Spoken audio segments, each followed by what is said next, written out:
Salut à tous, c'est Seb. Bienvenue pour ce nouveau podcast vidéo, entre guillemets, ce nouveau podcast. Alors, dans ce podcast, justement, on va parler de capital de trading. Alors, je vais pas forcément dire combien il faut comme capital pour trader. Ça va dépendre d'où vous vivez, combien vous avez besoin de faire comme performance à l'année, etc. Donc ça, je vais pas dire qu'il faut 1 000 euros, 5 000, 100 000, 1 million d'euros pour trader. Ça, c'est pas la question du jour. Par contre, comment se constituer ou comment avoir tel capital de trading? Alors peu importe que vous vouliez 1 000 euros, 10 000 euros, 100 000 euros, il y a plusieurs façons en fait de se constituer un capital en trading. Ben déjà, c'est si vous avez une activité professionnelle, vous travaillez, tous les mois, vous mettez un petit peu d'argent de côté, par exemple 300 euros, 500 euros, en fonction de ce que vous pouvez, en fonction de votre situation. Tous les mois, vous mettez de côté, et à partir du moment où vous avez votre capital de trading, par exemple, imaginons que vous vouliez 5 000 euros, eh bien, à partir du moment où vous avez vos 5 000 euros, vous les déposez chez votre broker, votre courtier, et puis vous pouvez commencer à trader avec. Pour exemple, j'en avais déjà parlé lors d'une autre vidéo, un participant au programme que je propose, qui est coursier.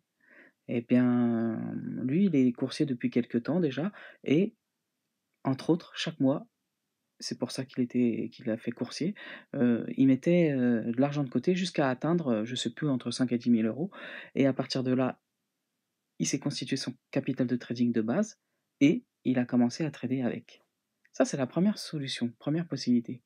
La chose que vous pouvez faire aussi, c'est par exemple, vous démarrez avec un capital de 1 000 euros ou 2 000 euros si vous pouvez, mais vous souhaitez que votre capital, il augmente parce qu'au bout du compte, vous voulez par exemple 2 000 euros, 20 000 euros de capital au total.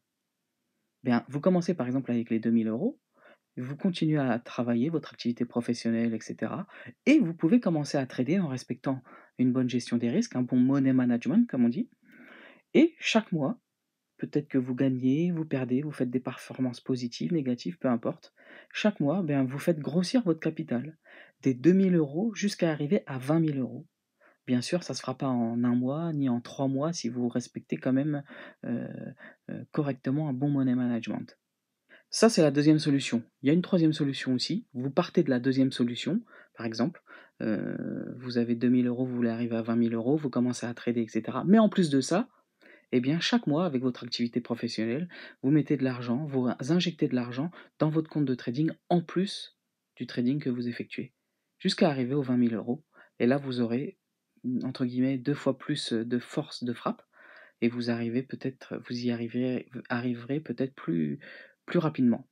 Ce qui compte en réalité, peu importe euh, le montant que vous voulez avoir comme capital de trading, ce qu'il faut, c'est que vous ayez un plan pour y arriver, et ensuite que vous respectiez ce plan et que vous soyez sérieux dedans. C'est pas un jeu, hein. Et qu'ensuite vous respectiez bien ce plan et donc votre gestion des risques une fois que vous tradez, etc. Voilà pour le petit podcast du jour. Eh bien, n'hésitez pas à consulter la description comme toujours, ça changera peut-être et ta vie et la mienne. Allez, bye bye.